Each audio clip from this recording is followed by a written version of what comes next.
本日はですね、ちょっとずっとね、哲学についていろいろ知ってみたかったんですが、なかなかね、機会がないっつって、って言ってる中でですね、なんと今日本当にスペシャルなゲストに来ていただいております。山野先生、お願いします。ご紹介に預かりました、東京大学の山野博樹と申します。本日はですね、こういった機会をいただけて本当に光栄に思っております。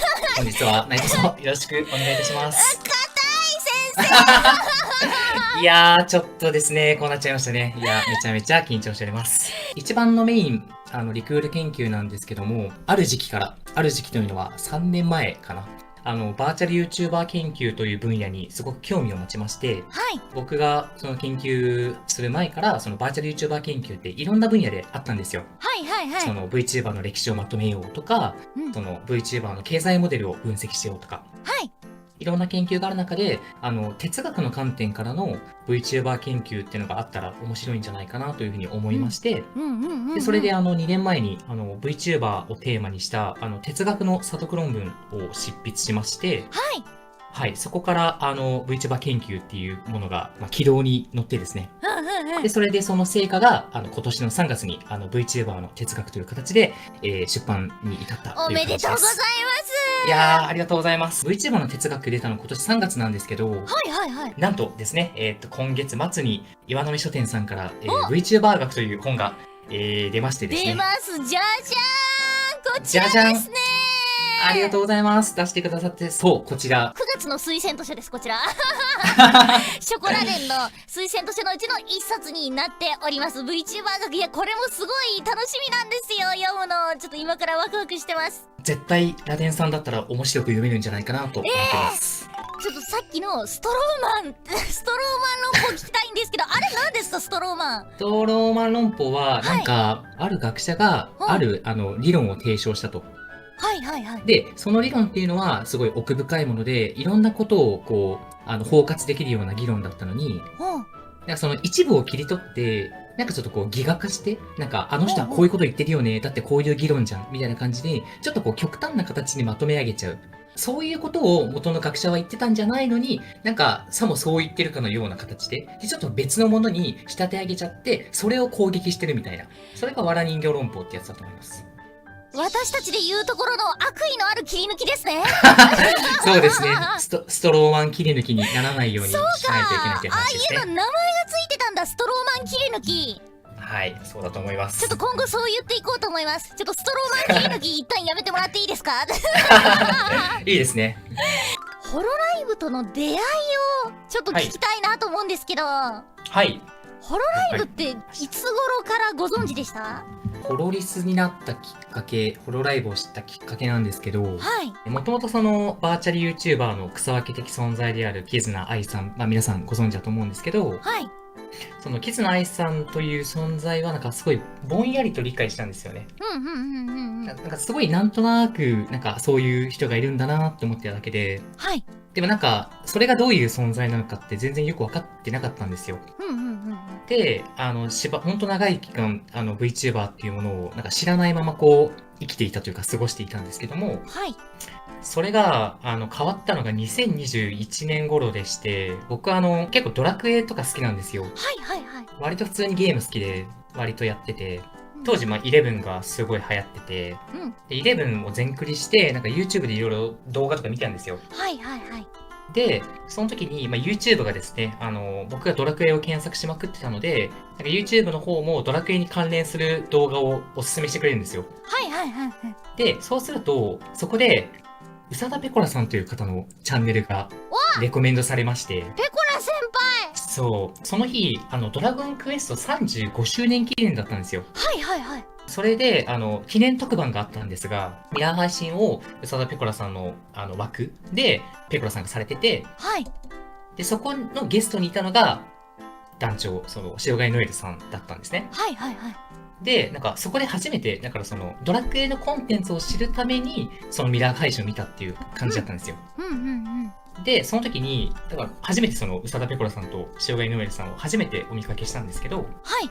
その時に塩貝ノエルさんが、自分はドラクエ4が好きっておっしゃってたんですよ。はい。ドラクエ4僕もすごい好きで、そこですごいなんていうか、親近感というか、うんうん、自分もドラクエ4好きだなみたいなことを思って、はいなんか自分も4好きだなみたいなコメントをちょっと打ったりしたんですよ。はいはいはいはい。で、そこでバーチャル YouTuber っていうものを、そこで初めてなんとなく知った。今までなんか、アニメのキャラの延長線上みたいなもので捉えてたんですね。だからなんかその、演技されてるというか、そういうキャラクター性を、そういうフィクションのキャラクターの延長線上みたいなものかなって、ぼんやり思ってたところで、自分はなんかドラクエ4が好きみたいなことを聞いたときに、うん、いや、これなんかフィクションの延長線上じゃないぞってことに、まあ、すぐ気がつくわけですよ。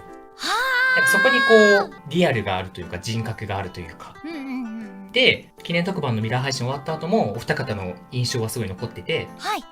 で、その、障害ノエルさんについて、まあ、検索とかしたんですよ。うんうん。YouTube で。そしたら、歌枠が出てきたんですよ。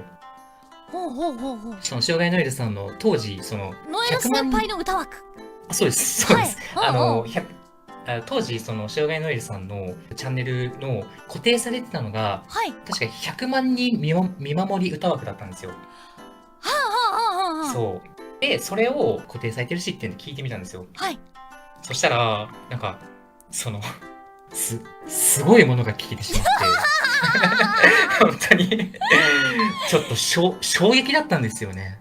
しかもなんか、マリン船長の折り曲、歌詞も一部間違えてるし、まあ、その後すぐ訂正したんですけど、歌詞も間違えてるし、すごい楽しそうに歌うし、なんか、船長になれるからミラクル船長キャノン撃てルヒー交渉の海賊だ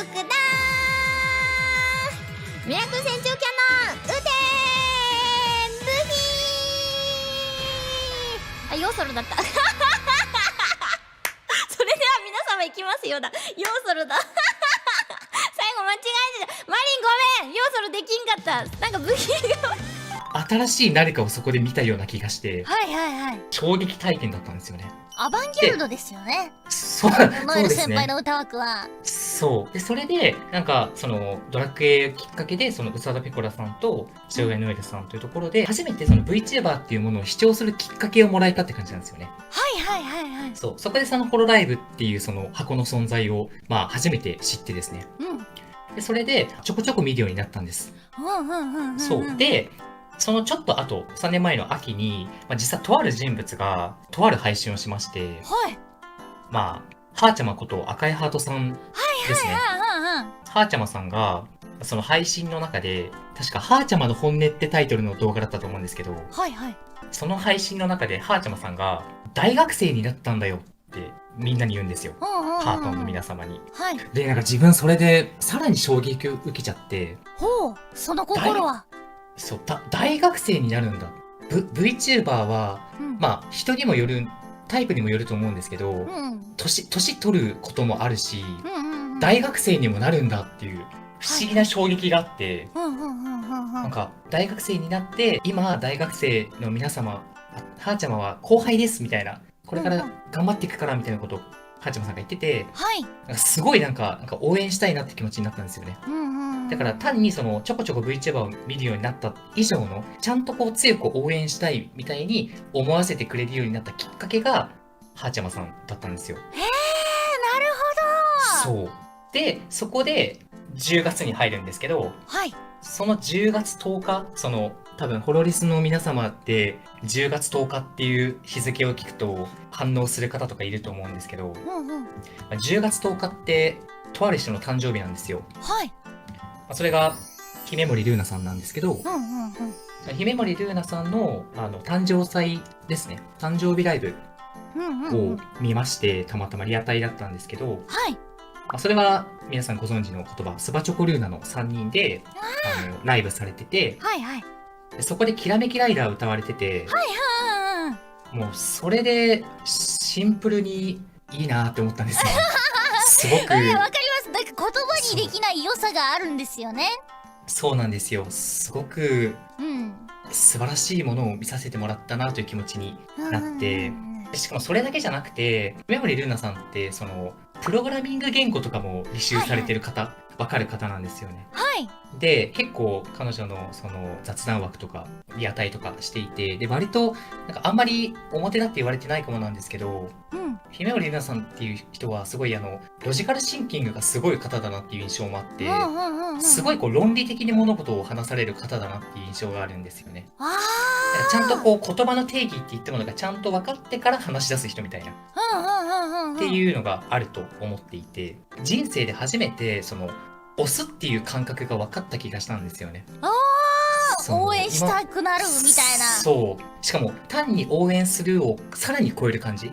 なんか押すっていう、僕も押すってあんま言語化できてないんですけど、はい。なんか人が人を押すってこういう感じなのかなっていうのを初めて分からせてくれたというか、思わせてくれたのが姫森瑠奈さんだったし、そこで自然と姫森瑠奈さんのファンルーナイトってもちろん言いますけど、なんか自分がルーナイトであるっていう感覚がガッとアイデンティティのレベルで落とし込まれたというか、腑に落ちたんですよね。沼ったんですね。そう。自分、ルーナイトだったんだ。ルーナイトだ。みたいなことを、そういうファンとしてのアイデンティティをゲットしたのも初めてだったし、押すっていう感覚も初めてだったので、その姫森瑠奈さんのおかげで、そういういろんな感情を教えてもらえたっていうのがありまして、そこでもう完全にこう、ちゃんとこの文化の良さをもっと知っていきたいな、みたいなことを思った。それがその研究動機にもなるんですけど、この文化の魅力だったり、独自性だったり、そういったものをもっと探求したいなって思えるきっかけになったので、姫森瑠奈さんいなかったら VTuber の哲学は出なかったし、VTuber 学で僕が賢者としてお仕事させていただくこともなかったろうなっていう、そういう流れですね。さすがルーナ先輩や。すげえ、すごいいいですね。ファンとしてのアイデンティティの獲得ってめちゃめちゃいい言葉ですね。押す。ルーナ先輩のルーナイトとしてのアイデンティティ、ルーナイトっていうアイデンティティを獲得して、それが押すっていう感覚だったみたいな。すごいな、その言葉。なんか使っていいですか、これ。もうぜひぜひ。アイデンティティの獲得。はい、ぜひぜひ。で、もちろんそのルーナイトなんですが、私はルーナイトだけってことではなくて、なんかそこからなんか箱押しっていうもの、厳密に箱押しするっていうのはもう凄まじいことではあるんですけど、ただ気持ちとしては、本当そのホロライブの方々、みんな僕はその同じぐらいの熱量で応援をしていて、そのファンとして応援してるし、そこからその VTuber 文化っていうものへの全体的な興味関心になってきたので、その別の箱だったり、その個人勢の方々だったり、いろんな形で VTuber っていう形で活躍されてる方々にすごい関心が湧いてきて、もう今はもう本当いろんな方のファンっていうか、そういうアイデンティティを持ってるなっていう感じですね。だから本当にホロライブの方で言えば本当いろんな方のファンだなっていう自認がありますし、もちろんそのラデンさんがデビューされた当時から伝道師っていう自覚も僕はありますので。ありがとうございます。はい。なんかそんな感じの流れでした。はい。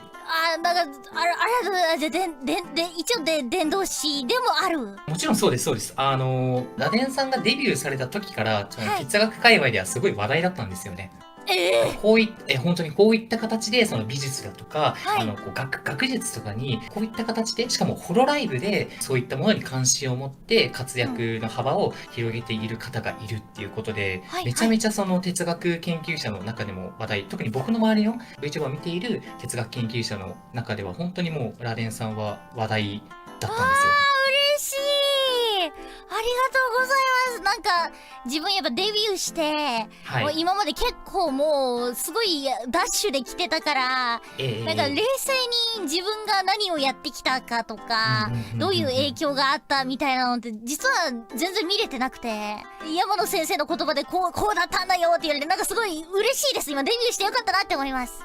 いやー、それは本当になんかこちらこそ本当にすごく嬉しいです。ありがとうございます。じゃちょっとここからまたちょっと哲学の方にお話しさせていただきたいんですけど、このお話いただいた時に僕もですね、哲学研究っていうものをやってるんですけど、改めて自分が従事してる哲学って何だろうってことをいろいろ考えてみました。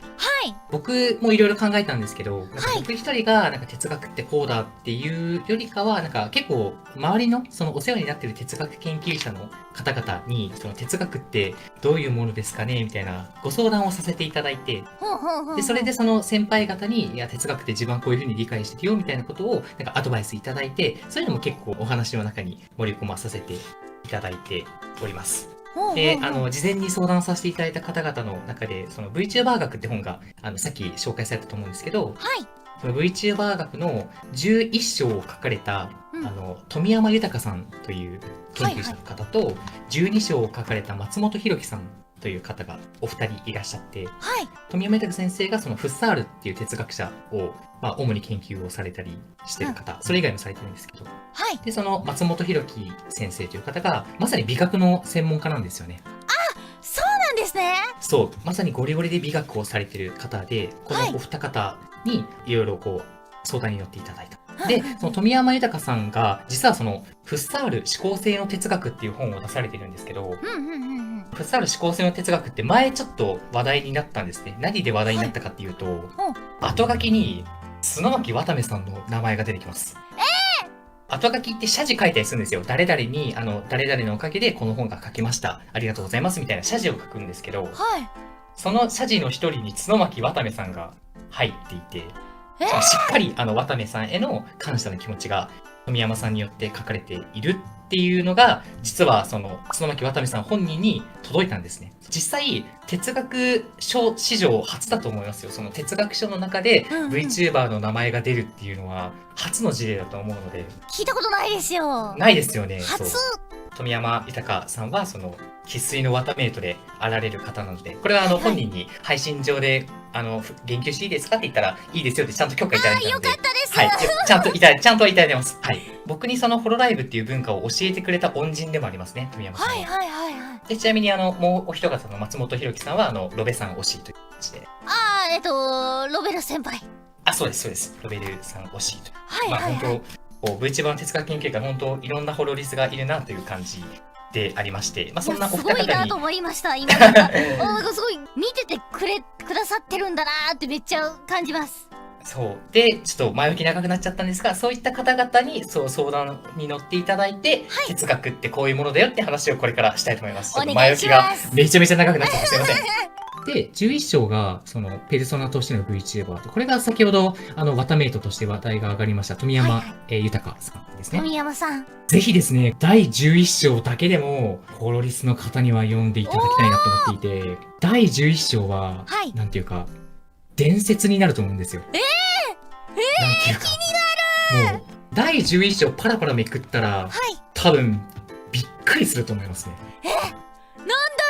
うわー、気になるなー。気になる人はぜひこの VTuber 学を見てみて、はい。くださいということで、そのぜひ見てほしいのは11章。